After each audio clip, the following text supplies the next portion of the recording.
Well, the red lights are flashing on Australia's productivity problem this morning after the RBA revised down its forecasts yesterday, showing it'll drop to a meagre 0.7% over the medium term. That places more pressure on Jim Chalmers to come up with a solution at next week's economic roundtable, which had been a productivity roundtable. Maybe it should revert back. Shadow Treasurer Ted O'Brien will be there. He joins us live now. Ted, thanks for your time this morning. So the Prime Minister had moved to temper expectations by saying there will be no new taxes. But should something in that order be on the cards now, at least conversations about it, which would allow for cuts that could rev up the economy? Morning, Pete.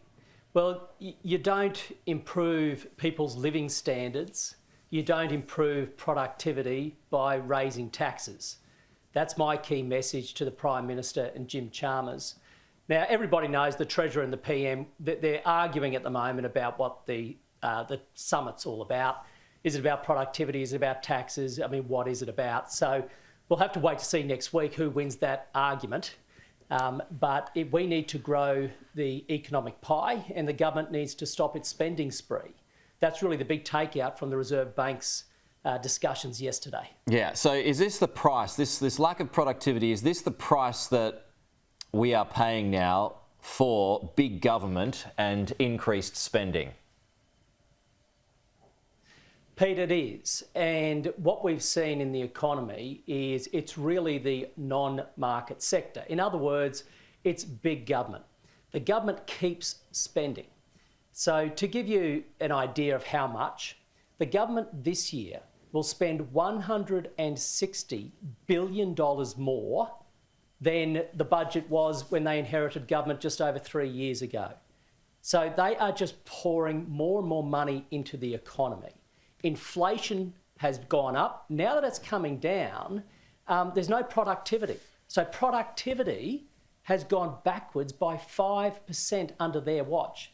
That means living standards keep getting worse, which is why we're seeing Australians feeling poorer, because they are poorer. So a few notes on... this is the problem. Sorry, Ted. Yeah, a few notes on that. Productivity, it's not just an Australia-specific problem, and is one Australia has faced for more than a decade, which brings your old government into the frame. Doesn't that show how tough the challenge is? On one hand, Pete, you're right, it's a very tough challenge. However, when it comes to how Australia performs compared to other countries, it's been under the Albanese government where you've seen an enormous drop. This is why our competitiveness as an economy has gone from 13th in the world to 18th. It's why, compared to other developed nations, our living standards have dropped more than anyone. Why? Because the Albanese government has dropped the ball. They cannot stop their spending spree, and they cannot start growing the economic pie. When you fail on those two counts, the economy shrinks, Australians pay more. If we are comparing ourselves to other countries, though, the cash rate in the UK is 4%. The cash rate in the US is between 4.25 and 4.5%. So on that measure, we aren't doing too badly. Well, actually, interest rates have been higher for longer in Australia than they have been in comparable countries, and that is because of the spending spree. But you're right, Pete. I mean, yesterday, mortgage holders did get some relief, 25 basis points. So what that means for the average mortgage holder is they will now pay $1,800 more every single month on their interest payments than they were paying before the Albanese government came to power. Before yesterday's announcement, they were paying $1,900. So they have knocked off $100, but they're still worse off. And this is the problem. The RBA said yesterday there's not much they can do when it comes to productivity and growing the economy.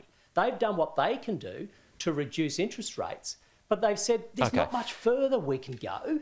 There's not much further we can go. Why? Because the government keeps spending and the economy isn't growing. Should the RBA be escaping blame, though? Because as it said, it's overestimated forecasts in the past. Now, if the government is making decisions on those forecasts, then should the RBA escape blame here?